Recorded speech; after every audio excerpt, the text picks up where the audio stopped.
करतो त्यांच्या भावी वाटचालीस हार्दिक शुभेच्छा देतो.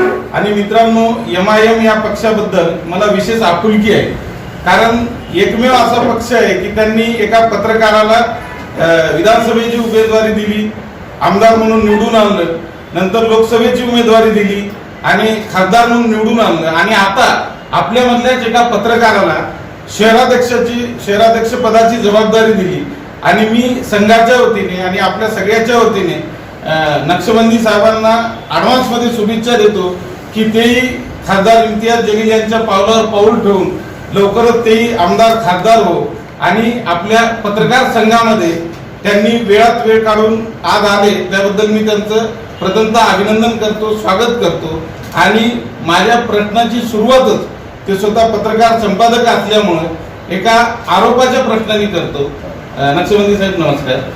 एक MIM या पक्षावर आरोप होतो की हा फक्त मुसलमानाचाच पक्ष आहे आणि त्याच लोकांना उमेदवारी दिल्या जाते, त्याच लोकांना पक्षामध्ये महत्वाचे पद दिल्या जातात, तर याबद्दल आपल्याला काय वाटतं? दूसरी बात, अभी आपने जो सवाल पूछा कि मुसलमानों का ही पक्ष है क्या, एक पर्टिकुलर कम्युनिटी का पक्ष है, ये बिल्कुल सरासर गलत है. असल में ये समझ में इसलिए आता है कि हमारे जो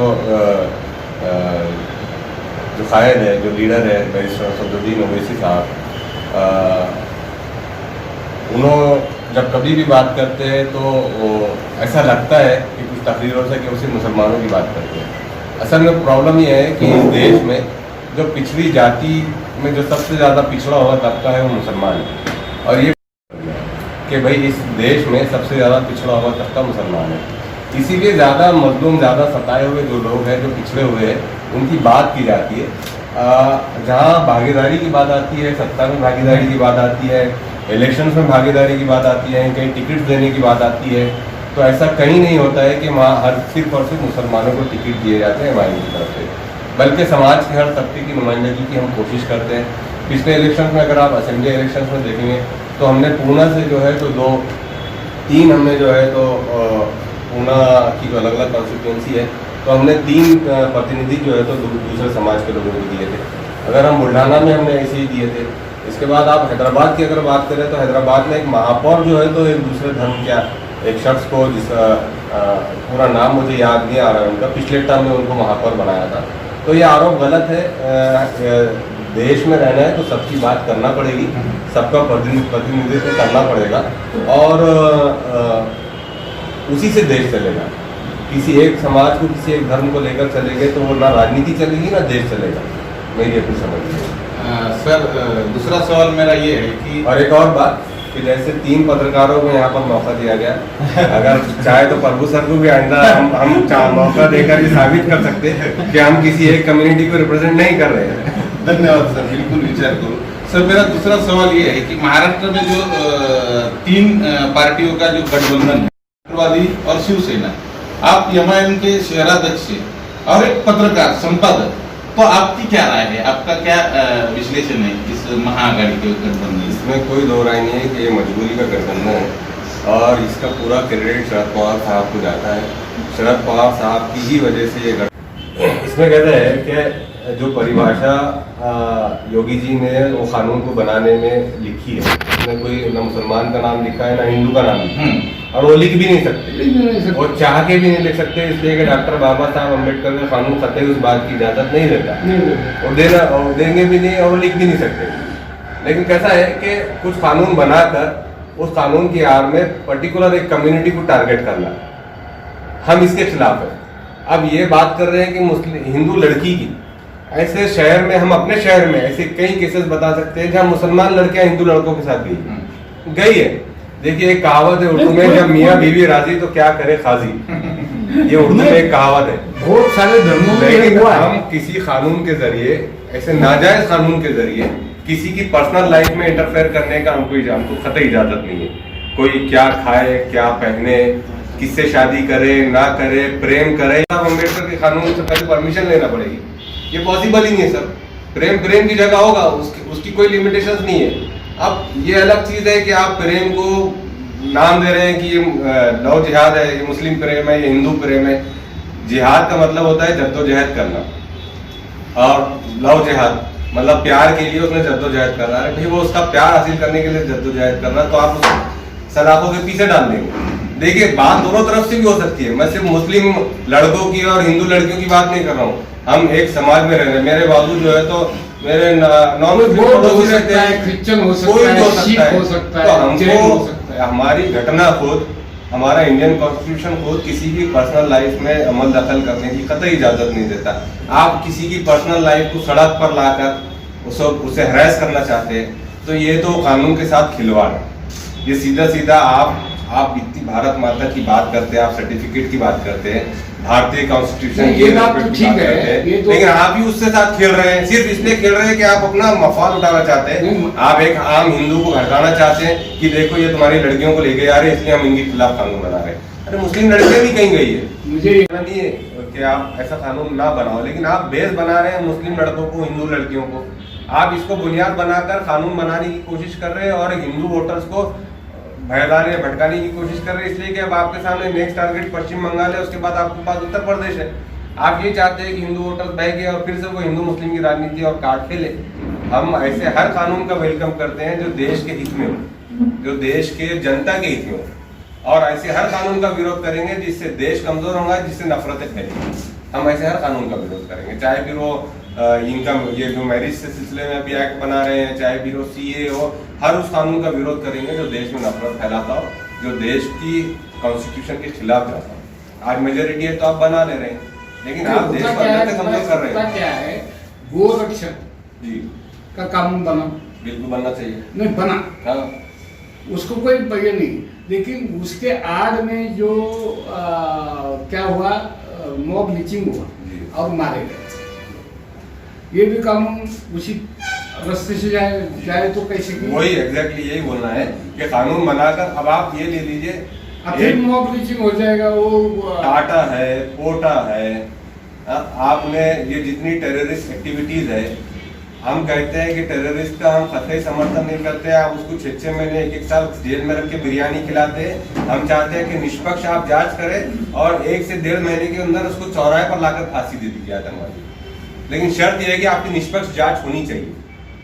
आप टाटा और कोटा का गलत इस्तेमाल करेंगे। टेस्ट हुआ बाद में, जहाँ जहाँ मॉब लिंचिंग हुए, जी। मीट का टेस्ट हुआ तो फॉरेंसिक में आया कि वो तो कोई बकरे का था, कोई भैंस का था। वही हम जो आज विरोध कर रहे हैं इस कानून का, तो हम आगे कोई हिंदुओं प्यार, को- आप जो बोल रहे हैं कि कोई प्यार से शादी हो रही है हिंदू जी। मुस्लिम, तो मॉब लिंचिंग करके मार देंगे उनको। वही होने वाला है। और जब एक कम्युनिटी की तरफ से एक्शन होगा तो दूसरी की तरफ से रिएक्शन आएगा। इससे नुकसान किसका होगा?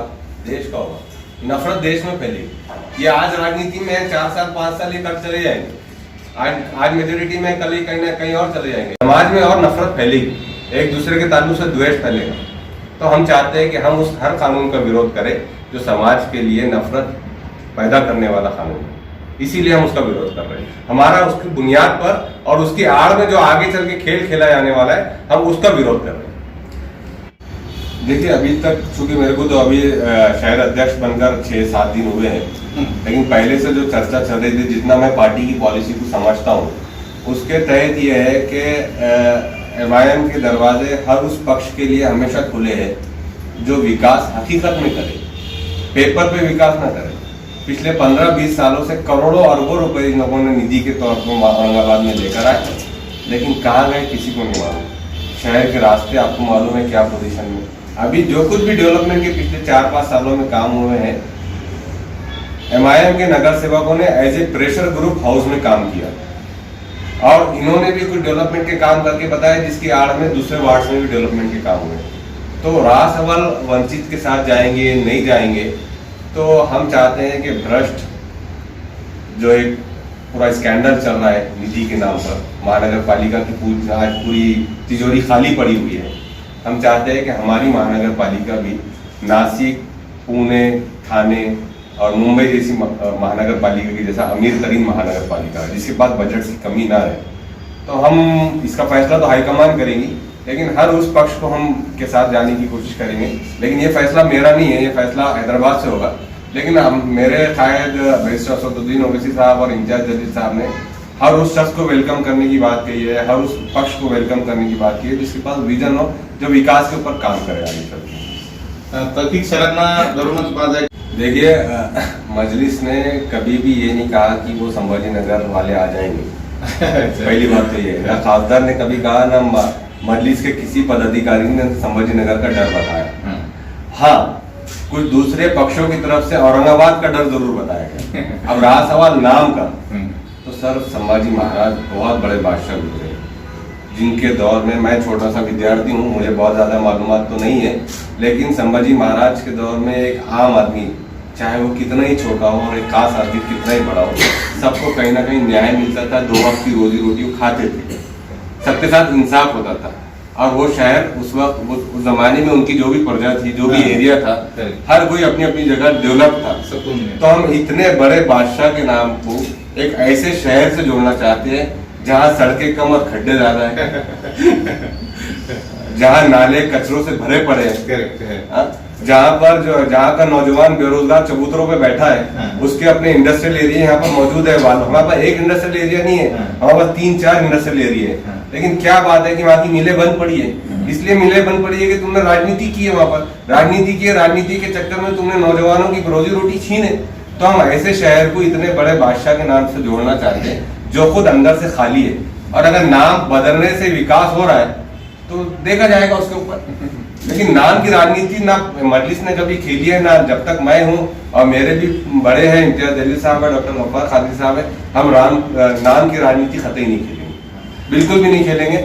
हम चाहेंगे कि संभाजी नगर एक, ना सिर्फ आप शहर की बात कर रहे हैं, हम चाहते हैं कि संभाजी नगर कोई राज्य का नाम हो। क्या बात है सर, लेकिन वो विकास, वो विकसित राज्य हो, ऐसा खड्डे भरा शहर ना हो। नक्षबंदी साहेब, याच प्रश्नाला धरून माझा प्रश्न आहे की आता तुम्ही शहराच्या खड्ड्याची विषय छेडला।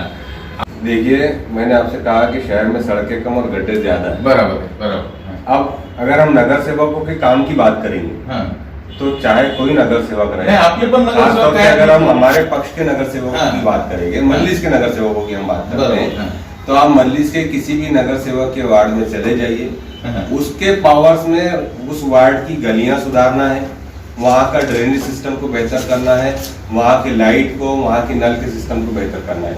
अब गलियां आप जितनी देखेंगे औरंगाबाद की, न सिर्फ मजलिस के पक्ष के, मतलब दूसरे पक्ष के नगर सेवकों ने भी अपने अपने वार्ड में गलियों को कंक्रीटिंग कर दी है, और वहाँ पर ड्रेनेज सिस्टम दोबारा कई जगह बिछाया गया। अब सवाल पैदा होता है कि मेन रोड्स क्यों इतने, वहाँ पर इतनी खराब हालत क्यों है? तो मेन रोड्स इसलिए खराब है कि पहले तो महानगर पालिका के अंडर में जो रोड्स आते हैं, तो इनके पास बजट ही नहीं है, इनके पास अपने एम्प्लॉयज को देने के लिए सैलरी नहीं है, तो सड़कें कहाँ से बनाएंगे? पहली बात। दूसरी बात, ये निधि आती थी पहले, वो वाटअप आपस में हो जाती थी। अब 15-15 साल से जो है तो शहर के रोड नहीं बने थे।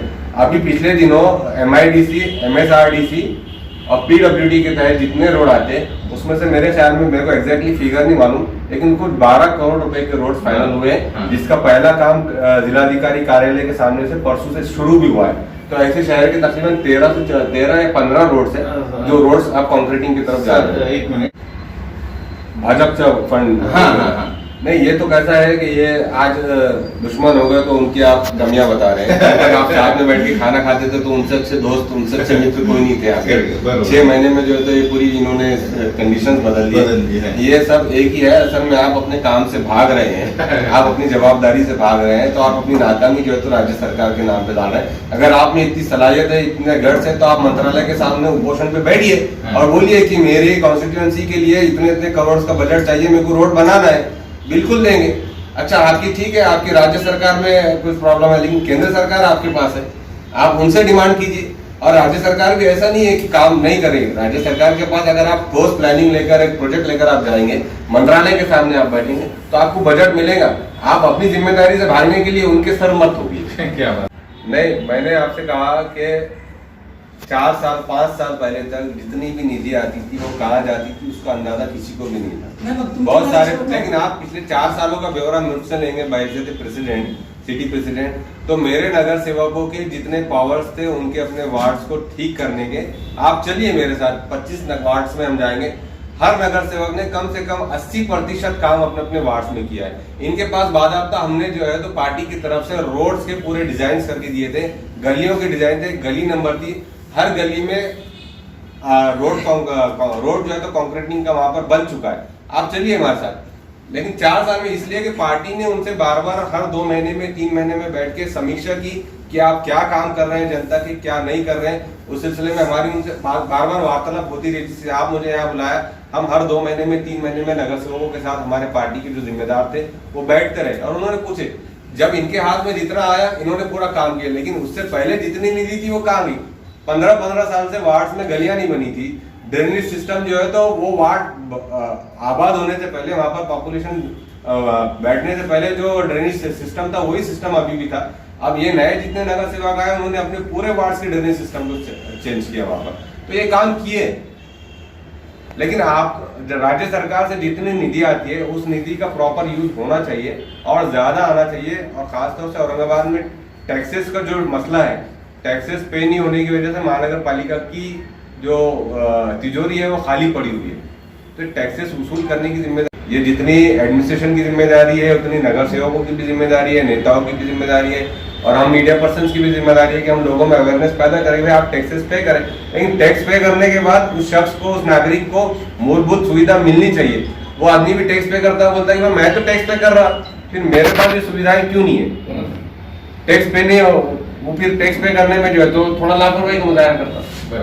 हमारे पहले 26 नगर सेवक हाउस में है और अभी कितने उम्मीदवारों को हम मैदान में उतारेंगे इसकी फाइनल फिगर तो अभी पार्टी ने फाइनल नहीं की है।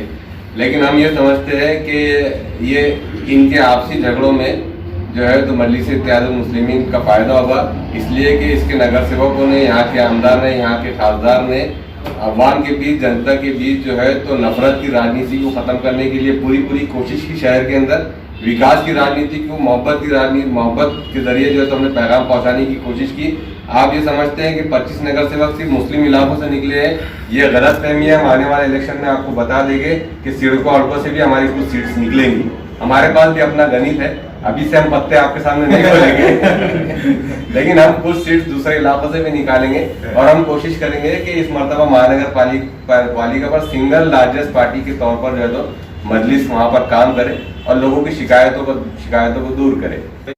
देखिए साहब, जो लोग पिछले 20 सालों से उस सत्ता में बैठे थे उन्होंने पूरी तरीके से बर्बाद कर दिया महानगर पालिका को। हमको सिर्फ 5 साल का वक्त दिया है, 5 साल में जितने ही मुमकिन हो सकता है हम लोग उतना पूरा करने की कोशिश करें।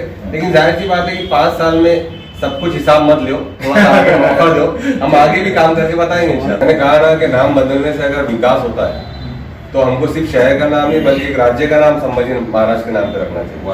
पहले काम करने की जरूरत है सर, पहले अगर काम होगा। नाम की राजनीति कब तक खेलेंगे? ये यंगस्टर जो बैठे हैं ना, ये भी मेरे राइट साइड में कुछ यंगस्टर बैठे हैं, इनको नाम की राजनीति से, धन की राजनीति से कोई लेना देना नहीं है। सबसे पहले हमारी कोशिश ये होनी चाहिए कि जितने इंडस्ट्रियल इलाके बंद पड़े हैं, आज उत्तर भारतीय पूरे मजदूर यहाँ से पलायन कर चुके हैं। औरंगाबाद शहर से तकरीबन चले जा चुके थे, कुछ उसमें से 50% वापस आए।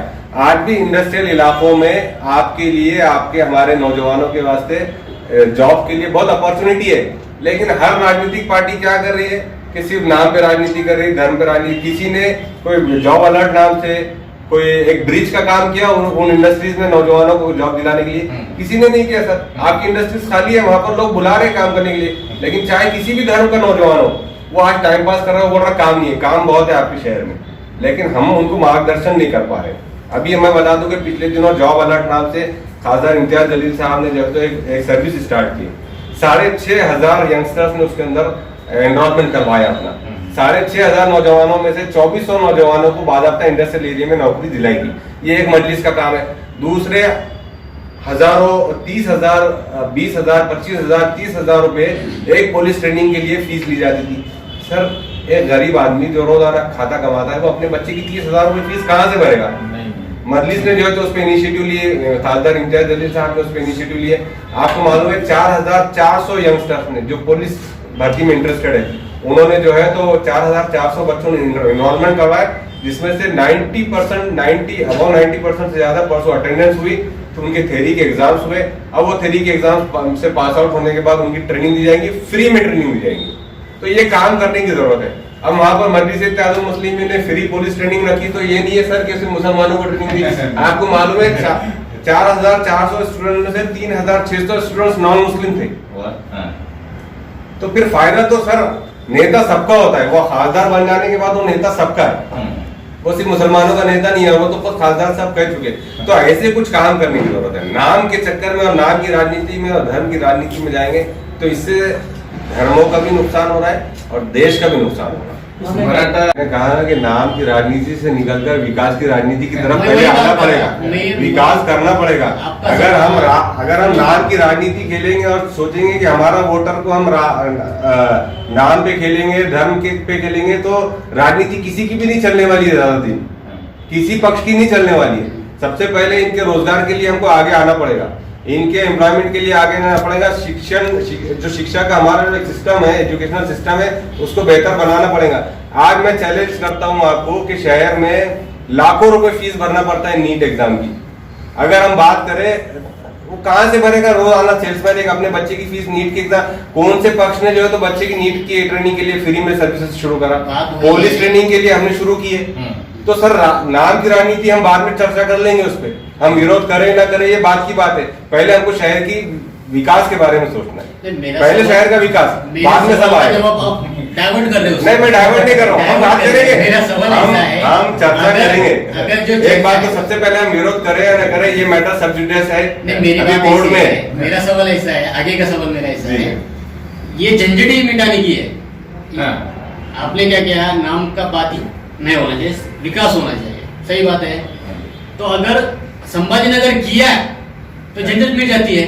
सर झंझट जो है ना नाम से नहीं है, इसको आप अपोजिशन करेंगे या नहीं करेंगे? झंझट आपके हमारे पेट से 2 वक्त की रोजी रोटी पहुंचाने की पहले हमको फिक्र करना चाहिए। नाम से किसी का पेट नहीं भरने वाला है, ना मेरा भरने वाला है ना आपका भरने वाला है। तो वो चर्चा हम बाद में लेंगे, पहले जो प्रायोरिटी बेस पे हमारे पास जो इश्यूज है हमको पहले उस पर बात करना चाहिए, उसका हल निकालने की कोशिश करनी चाहिए। सबसे बड़ा मुद्दा तो हमारे नजदीक अभी संभाजीनगर और औरंगाबाद नाम ये इम्पोर्टेंट। मेरा मुद्दा देखो मजलिस इत्तेहादुल मुस्लिमीन ने बनाई और पूरी तकरीबन जितनी दुकानें जली थी, आप उसमें ये मत कहिए आप कि कितने मुसलमानों की थी और कितने हिंदू की थी।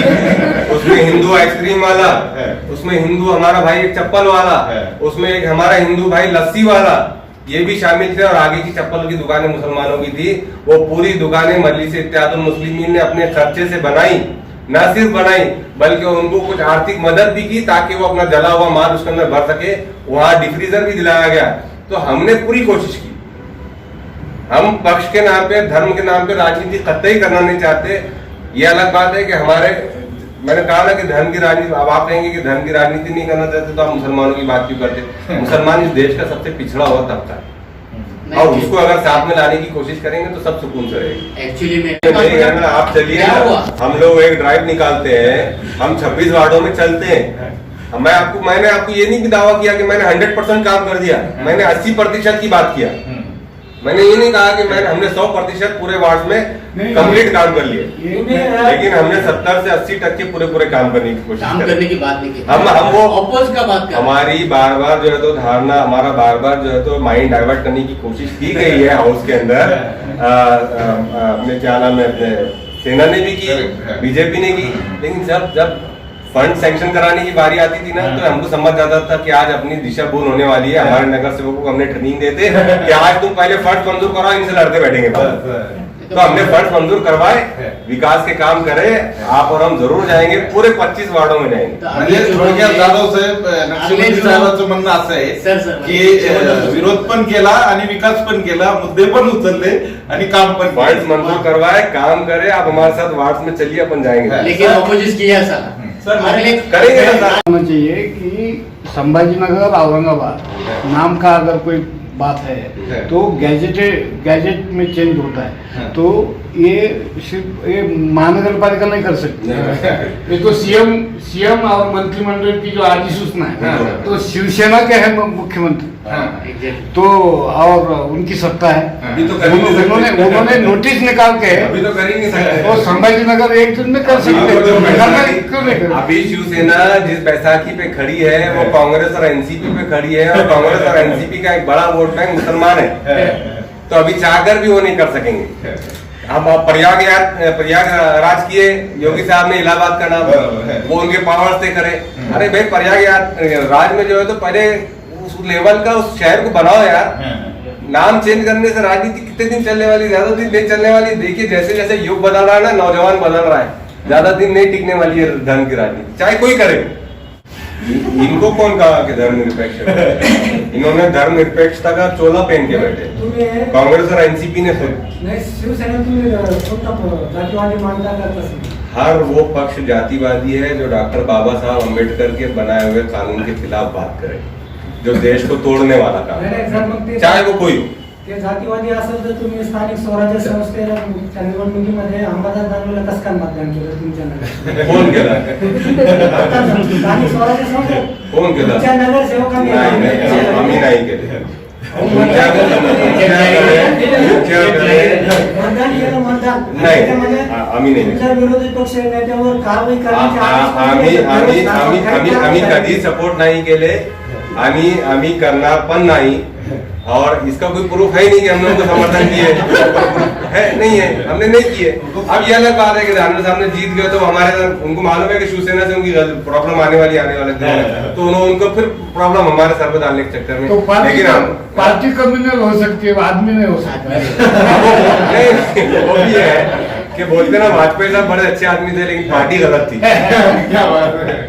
खैर अम्बादास दानवे साहब मेरे क्लासमेट है, लेकिन हमने पक्ष के तरफ से उनका कोई समर्थन नहीं। वैचारिक मतभेद हो सकते हैं, वो रखेंगे। चलने वाली ताकत विकास नहीं कर सकती,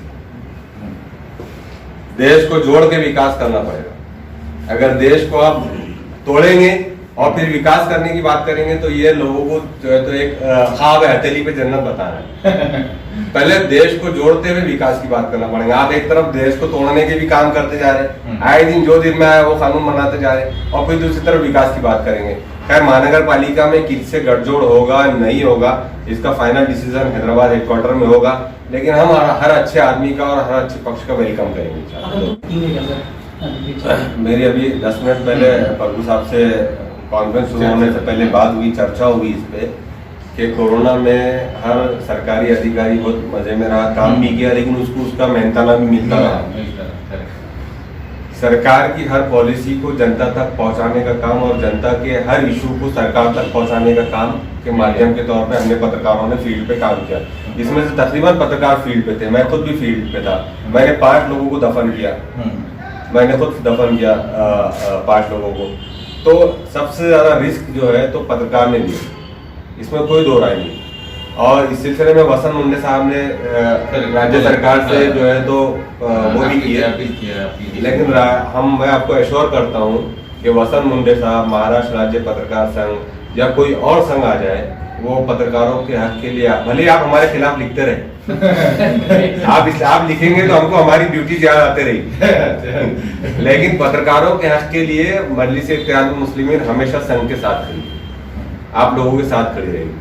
इसलिए मैं पत्रकार हूँ, मेरे को मालूम है कि पेट्रोल सर आज ठीक है, ऊपर वाले ने नवाजा तो पेट्रोल पानी का इंतजाम है, वरना 10-12 साल पहले पेट्रोल डालने के लिए हमको एडजस्टमेंट करना पड़ा। आधा पेट्रोल पटना साहब डालते थे, आधा पेट्रोल मैं डालता था, तो चल 5 पॉइंट तू डाल, 5 पॉइंट मैं डालूंगा तो आज रिपोर्टिंग होगी, तो ये होता था। तो आज कंडीशन वही है। मैंने अभी थोड़ी देर पहले कहा कि पत्रकारों की ये पोजीशन है आज महाराष्ट्र में कि कोई पत्रकार दावे से ये नहीं कर सकता कि मैं मेरे बेटे को या मेरी बच्ची को नीट की एग्जाम दिलाऊंगा, कहाँ से फीस देगा साहब? तो जहाँ हर तरफ पेंशन है, सरकार जो है तो वहां पर फैसिलिटीज देने की कोशिश कर रही है, तो पत्रकार तो समाज का आईना होता है। ये समाज का आईना सरकार को भी बताता है, खुद समाज को भी बताता है, तो इसके ताल्लुक से कुछ ना कुछ होना चाहिए। मैं महाराष्ट्र राज्य पत्रकार संघ के साथ हर मूवमेंट में जुड़ा रहूंगा, जाति तौर पे भी जुड़ा रहूंगा, और मेरे बिहाफ और मैं हमारे जो सदर साहब है उनके बिहाफ में भी आपको एश्योर करता हूँ, ये आश्वासन दिलाता हूँ कि पत्रकारों के हक के लिए हम हमेशा साथ पे खड़े रहेंगे और कोशिश करेंगे आने वाले दिनों में जो है तो अच्छे महानगर पालिका से अच्छे रिप्रेजेंटेटिव चुन के लाने के लिए हमारा साथ दीजिए। अपन स्पेशल रेड कोड करवाएंगे, जाहिरात का सिस्टम चेंज करने लगाएंगे। जाहिरात को एक दिन आता है, एक दैनिक को या एक साप्ताहिक को तो आता ही नहीं, साप्ताहिक को कभी आया तो 2-4 महीने में एक मरतबा आ जाता है, दैनिक को एक आता है।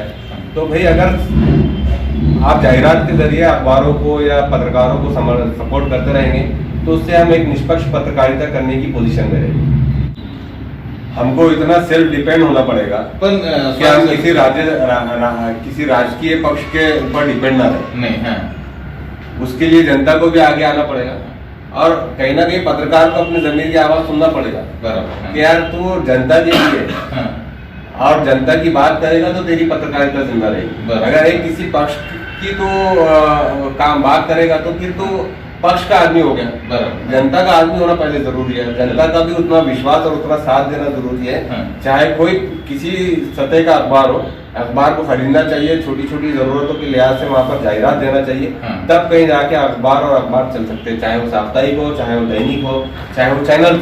हाँ, आपने जो अमेरिका की बात बोले वो बिल्कुल सही है। मैं खुद भी अमेरिका गया था, Correct. तकरीबन 2 महीने अमेरिका में था। हाँ, हाँ, तो वहाँ पर बाज़ाब्ता जो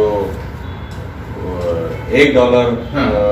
$1.5 जो होते हैं, तो हाँ। वहाँ पर बाज़ाब्ता बॉक्स बने होते हैं। बराबर, हाँ। और वहाँ कोई हॉकर भी नहीं होता है। हम्म। वो आप उसके अंदर हाँ, डॉलर हाँ, इंसर्ट करो, हाँ, आपके पेपर पास बाहर। Paper automatic Correct. आएगा। ATM के और पेपर भी कम से कम 1 किलो और 1.5 किलो का उतने पेजेस हुआ करते थे। हाँ। मैं खुद देखा हूँ, ये मेरा एक्सपीरियंस है। हाँ, तो और वहाँ पर मैं जो चीजें देखता था, हाँ, वहाँ पर गवर्नमेंट के उनको जाहिरात भी बराबर, और एक नहीं, मैंने वॉशिंगटन पोस्ट देखा, हाँ। मैं शिकागो गया तो मैंने वहाँ पर सन टाइम्स देखा, हाँ। मैंने वॉशिंगटन में और 2-3 अखबारात के ऑफिस पे विजिट किया, उनके सिस्टम को समझने की कोशिश की। Correct. हाँ, वहाँ पर डोनेशन भी मिलते हैं मिलते हैं, हमारे। हाँ, बराबर। हमारे पास डोनेशन का सिस्टम नहीं है नहीं, भारत हाँ, में। हाँ, और डोनेशन का सिस्टम जब मिलता है तो कोई भी आदमी किसी राजनीतिक पार्टी के ऊपर डिपेंड नहीं रहता। नहीं रहेगा, correct, हाँ, डोनेशन अगर मिलेंगे, जैसे मैं अगर बताऊं कि मुसलमानों में एक सिस्टम है, हाँ। ज़कात का सिस्टम होता Correct, है। correct, हाँ। अगर आपके पास 100 रुपए है तो आपको ₹2.5 डोनेट करना कंपलसरी है। Correct, हाँ, उसके एक लिमिटेशंस है, वो हाँ। अलग एक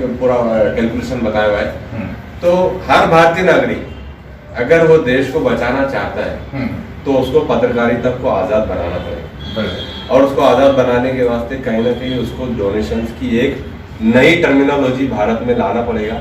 आप डोनेशन किसी को भी देते होंगे, लेकिन अगर देश के प्रति आप मोहब्बत करते हैं, हाँ। तो आपको पत्रकारिता को आजाद रखने के वास्ते पत्रकारों को भी या पत्रकार उस मीडिया हाउस को आपको डोनेशन देना पड़ेगा, ताकि हम किसी राजनीतिक पार्टी के दबाव में काम न करें। लेकिन ये थोड़ा मुश्किल जरूर है, मैं बोलने के लिए बहुत आसानी से बोल रहा हूँ, लेकिन मुश्किल है। लेकिन इसके लिए बहुत बड़े अवेयरनेस के लिए काम करना पड़ेगा। और इतने बड़े बड़े इंडस्ट्रियलिस्ट है, अब इंडस्ट्रियलिस्ट उसी को सपोर्ट करते हैं जिसको जो है तो रूलिंग पार्टी कहती है कि भाई आज तो उसको जाहिरात दे, जबकि उस इंडस्ट्रियलिस्ट को ये समझना चाहिए कि भाई मेरा प्रोडक्ट तो समाज के हर तबके में से हर आदमी खरीद रहा है, तो मैं तो डायरेक्ट दूंगा, मैं आपके प्रेशर में आके नहीं दूंगा। लेकिन मैं वही कह रहा हूँ कि देश को ये जो रूलिंग पार्टीज है, इन्होंने न सिर्फ पत्रकारों को बल्कि जो बड़े बड़े इंडस्ट्रियलिस्ट है उनको भी इतना प्रेशर में लाकर रखा है कि वो खुद भी कहाँ सपोर्ट करना और कहाँ नहीं करना, उससे पहले उनको उधर दिल्ली से परमिशन लेना पड़ रही है। तो ये बहुत देश के लिए घातक चीज। मेरी क्रेडिबिलिटी इसलिए खतरे में नहीं है कि सबसे पहले हमारे नेता बैरिस्टर असदुद्दीन ओवैसी साहब और खुद इम्तियाज जलील साहब ने मुझसे कहा कि आपको जब जरूरत पड़ती है तो आप मजलिस इत्तेहादुल मुस्लिमीन के खिलाफ भी लिखिए, लेकिन पत्रकारिता का एक जो उसूल है, जो एक नैतिकता है कि आप अगर किसी के ऊपर एलिगेशन लगा रहे हैं तो आपको उसका बयान भी लेना जरूरी है। वन साइडेड पत्रकारिता, एक साइड से पत्रकारिता, ये कोई पत्रकारिता नहीं होती है। इसलिए कि इम्तियाज साहब को अपना एक 24-25 सालों का पत्रकारिता में एक एक्सपीरियंस रहा है, तो मुझे इस बात की आज़ादी पक्ष की तरफ से भी है। उसके अलावा भी मेरा अपना ज़मीर है, मेरी अपनी आइडेंटिटी है कि मैं अपने कलम को किसी के प्रेशर में आने नहीं दूंगा इंशाल्लाह। ये मेरा तमाम कारीन से भी, रीडर से भी वादा है, आप लोगों से भी वादा है। अगर मजलिस इत्तेहादुल मुस्लिमीन कोई गलत काम करती है तो मेरा अपना मीडिया हाउस है, मैं अकेला उसका कोई ओनर नहीं हूँ, मैं एक पत्रकार हूँ। भले चलिए मेरे अपने कॉलम में मैं कहीं ना कहीं सॉफ्ट कॉर्नर लेकर चलूँ, लेकिन पूरे अखबार के 8 पेजेस तो अवेलेबल है आपके वास्ते, क्यों तो वो अकेले वही ग्रुप का अखबार है, वो मेरी सिंगल ओनरशिप वाला अखबार नहीं है। तो हम एशिया एक्सप्रेस के जरिए कोशिश करेंगे कि निष्पक्ष पत्रकारिता करते रहे। एक और बात मैं आपको बता दूं सर, आप बहुत बड़े हैं हमारे से, बुजुर्ग है, मैंने कोशिश करा अपने कलम के जरिए कि मेरे राइटर में आपको कभी भी हिंदू और मुसलमान का लफ्ज नहीं मिलेगा, वो शब्द ही नहीं मिलेगा। मैं माइनॉरिटी और मेजोरिटी का लफ्ज इस्तेमाल करता हूँ, मैं अल्पसंख्यक और बहुसंख्यक का वर्ड इस्तेमाल करता हूँ। मैं नहीं चाहता कि अपनी कलम से हिंदू और मुसलमानों में के बीच पहले इतनी बड़ी एक गैप है उसको और बढ़ाना चाहिए। और मैं वैसा पैसा कमाना भी नहीं चाहता। जोशीले बातें करके या जज्बाती तहरीरें या राइटअप लिखकर अपने को पैसा वैसा कमाना ही नहीं है। मेरे राइटर में आमतौर से ऐसी बातें नहीं होती, मैं बिल्कुल अवॉइड करता हूँ। तो मैं वादा करता हूँ वो रहेगी, उसकी क्रेडिबिलिटी मेंटेन करने की पूरी कोशिश। ये एक सवाल जी आपने कहा कि फंड्स नहीं आए, ऊपर से इसके लिए रोड्स नहीं बन पाए। जी 5 साल, हालांकि आपके पास 25 कॉर्पोरेटर्स पावर में जी। है, हालांकि 5 साल बहुत कम टाइम भी नहीं है, एक अच्छा खासा वक्त है, लेकिन वो रोड्स बनाने में नाकाम रहे, मेन रोड्स। चलिए रोड्स छोड़ दीजिए, पानी का एक मुद्दा है औरंगाबाद में, 7-8 दिन के बाद पानी आता है। तो 5 साल में MIM के कॉर्पोरेटर्स ने पानी के सिलसिले में क्या काम किया? पानी के नाम पे शहर वासियों को जो लूटने का एक साजिश रची गई थी पैरेलल पाइपलाइन की, उसको खत्म करने का क्रेडिट मजलिस इत्तेहाद मुस्लिमीन को जाता है। उसके बाद जायकवाड़ी डैम में पानी होने के बावजूद पानी शहर वासियों को नहीं मिलना, तो ये सिस्टम की नाकामी है, जिसका संज्ञान न सिर्फ यहाँ पर हमारे नगर सेवकों ने बार याद दिलाया, बल्कि काज़र इम्तियाज जलील ने लोकसभा में इस इशू को उठाया। उसके बाद हुआ ये कि कंसर्न डिपार्टमेंट की तरफ से जिलाधिकारी को, एडमिनिस्ट्रेटर पांडे साहब को और तमाम कंसर्न ऑफिसर्स को वहाँ से बाकायदा लेटर आया कि ये ऐसा इशू जो है तो लोकसभा में उठा हुआ है, इस सिलसिले में आप हमारे क्लेरिफिकेशन दे। तो ये काम मजलिस ने, जहाँ नगर सेवकों ने अपने लेवल, कहीं ऐसा होता था कि एक इलाके में जो तो 4 दिन में पानी आता था, एक इलाके में 8 दिन बाद पानी आता था। मजलिस के नगर सेवकों ने एजिटेशन किया और इस बात को यकीनी बनाया कि पूरे शहर को एक साथ पानी होना चाहिए। ऐसा नहीं है कि एक पर्टिकुलर महापौर साहब का वार्ड है तो वहां पर हफ्ते में 2 बार पानी आ रहा, 3 बार पानी आ रहा, किसी और का वार्ड है तो वहां 1 बार पानी आ रहा। तो इस सिस्टम को हमने बंद करवाया, हमारे नगर सेवकों ने बंद करवाया, और MP इम्तियाज जलील साहब ने लोकसभा में बाकायदा इस इशू को उठाया, और हम उम्मीद करते हैं कि बहुत जल्द शहर में पानी 8 दिन के वक्फे के बजाय जो है तो 4 दिन के या 3 दिन के वक्फे से आए। यांनी वेळ दिला त्याबद्दल मी सर्वप्रथम अभिनंदन केले, आभार मानले, पण पुन्हा एकदा त्यांचे आभार मानतो। आणि विशेष म्हणजे आजचा हा वार्तालाप खरं सांगतो हा एक दुग्ध शर्करा योग होता, है ना। म्हणजे पत्रकार बांधव, आपल्यातला पत्रकार बांधव आपल्याशी गप्पा मारला आणि ते जेव्हा बोलत होते तेव्हा त्यांच्यामध्ये कुठेही राजकीय पुढारी दिसला नाही, ते पत्रकार म्हणूनच बोलत होते। पण पुढारी पण तेवढ्या याच्यातच त्यांनी बोलून दाखवले। त्यांनी पण काही प्रश्न जे असतील, नारायण जाधव सरांचा जो प्रश्न आहे त्या प्रश्नाला त्यांनी शेवटपर्यंत एकदा ठेवलं। ठीक आहे, ते राजकीय गुण त्यांच्यामध्ये आहे आणि तो असलाच पाहिजे, आणि असला पाहिजे। मी तुम्हाला एक सांगतो नक्षबंदी साहेब, महाराष्ट्र राज्य मराठी पत्रकार संघ हा कायम आपल्या सोबत, एक पत्रकार, एक बांधव म्हणून कायम आपल्या सोबत आहे, याची मी शाश्वती देतो। आणि यानंतरच्या भावी राजकीय वाटचालीत मनापासून शुभेच्छा देतो। आपण लवकरच खासदार, आमदार व्हावं, आणि पत्रकारासाठी तुम्ही मान्य केलेलं आहे, याच्या अगोदर सुद्धा तुम्ही बोललात आणि तुम्ही खरंच हाडाचे पत्रकार आहात। आदरणीय सुधीर गव्हाणे सरांनी जेव्हा सरांची पोस्ट बघितली, मी आवर्जून इथं उल्लेख करतो की त्यांनी मला फोन केला आणि मला सांगितलं की प्रभूजी खरंच तुमचे मनापासून धन्यवाद की तुम्ही एका ग्राउंड लेवलच्या माणसाला तुम्ही वार्तालाप कार्यक्रमामध्ये बोलवता, नुसतेच खासदार, आमदार, साहित्यिक, शिक्षण तज्ञ, विद्वान नाही, तर एका आपल्या लेवल मधला आपला जो पत्रकार बांधव आहे तो एका पक्षाचा शहराध्यक्ष झालेला आहे, त्यांना बोलवतात, त्याबद्दल खरंच आपल्या संघाचे मी अभिनंदन करतो। मी त्यांच्या भावी वाटचालीस, त्यांच्या पत्रकारितेला एशियन एक्सप्रेस या वर्तमानपत्राला शुभेच्छा देतो आणि आपल्या संघटनेच्या ज्या काही मागण्या असतील, आपल्या संघटनेच्या म्हणजे पत्रकारांच्या, ते त्यांच्या पक्षाच्या माध्यमातून पुढे नेत राहू आणि जे काही समस्या असतील औरंगाबाद शहराची जी जागतिक स्तरावर नाचक्की होते, त्या समस्या त्यांच्या माध्यमातून त्यांनी सोडवाव्यात अशी मी त्यांना औरंगाबादकर जनतेच्या वतीने विनंती करतो आणि थांबतो। धन्यवाद मित्रांनो।